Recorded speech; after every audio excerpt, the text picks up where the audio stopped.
don't think people understand how easy it is to cook perfect pasta. Ready to learn? Let's go. First up, use plenty of water, about 4-6 quarts per pound. Trust me, your pasta won't stick and will cook evenly. Here's a biggie, salt the water generously.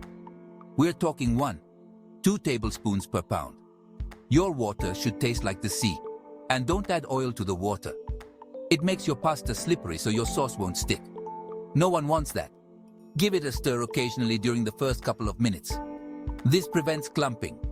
Cook until al dente, which means to the tooth in Italian. Check it a couple of minutes before the package time. Remember to reserve some pasta water before draining. That starchy goodness helps adjust your sauce later.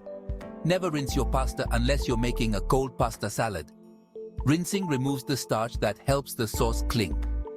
Combine your pasta with the sauce right away, and if it's slightly undercooked, finish it in the sauce.